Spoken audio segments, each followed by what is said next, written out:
ஒரு 5 வாரம் தான் இருக்கு. அங்கெல்லாம் உழைச்சிடணும். பண்ற தப்புகளை தவிர்த்து தூக்கி போட்டுறணும். 5 வாரம் கடந்து போனாலே வெற்றி தான் சார். என்னடா பிக் பாஸ் 70 நாள் கடந்தாச்சு, இன்னும் ஒரு 5 வாரம் தான் இருக்கு.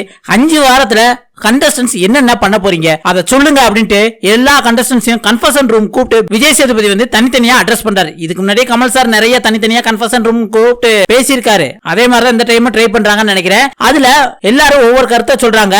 ஜாக்லின் என்ன சொல்றாங்க அப்படின்னு பாத்தீங்கன்னா, இருக்க போறது இன்னொரு 1 வாரமோ 2 வாரமோ இல்ல ஃபைனல்ஸோ, இனிமேல் ஏன் விளையாட்ட நான் விளையாட போறேன், இறங்கி சும்மா கலக்க போறேன் அப்படின்ட்டு ரொம்ப வேகமா ஜாக்லின் சொல்றாங்க.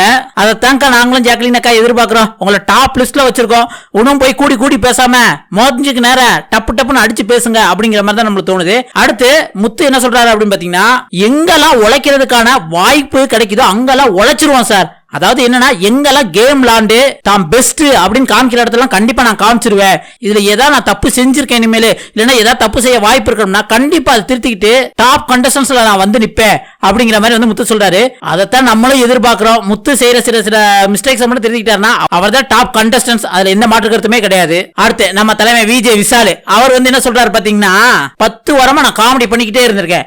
ஆனா ஒரு காமெடி பிலிம்னா வெறும் காமெடி மட்டும் இருக்காது, சீரியஸாவும் ஃபைட் எல்லாம் இருக்கதான் செய்யும். அது மாதிரி நான் பண்ண போறேன் அப்படின்ன அந்த இடத்துல விஜய் சேதுபதி விஜய் விஷாலும் மூக்க உடைச்சு விட்டாரு. இப்போ இவ்வளவு பேசுறதுல 10 வாரமா அவன் காமெடி மட்டும் பார்த்துட்டு நானும் மக்களும் எவ்வளவு சகிச்சுக்கிட்டு இருந்தோம் அப்படிங்கிற மாதிரி சொன்னவனே விஜய் விஷால் என்ன பேசுனே தெரியாம அப்படியே வந்து சிரிச்சு மலிப்பி, புரியுது சார், இனிமேல் ஒழுங்கா விளாடுறேன் சார் அப்படிங்கிற மாதிரி சொல்றாங்க. அடுத்து சௌந்தர்யா சொன்னதான் ஹைலைட்.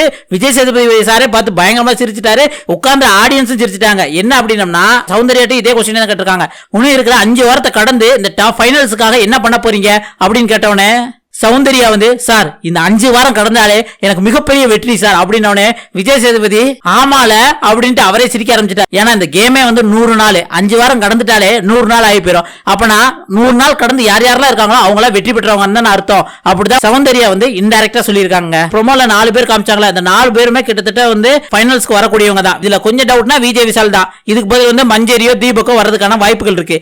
நீங்க யார் நினைக்கிறீங்க 100 நாள் கடந்து இந்த ஃபைனலிஸ்ட் 5 பேர் யாரா இருப்பாங்க அப்படின்னு உங்களுக்கு தோணுதுன்னா மறக்காம கமெண்ட்ல சொல்லுங்க.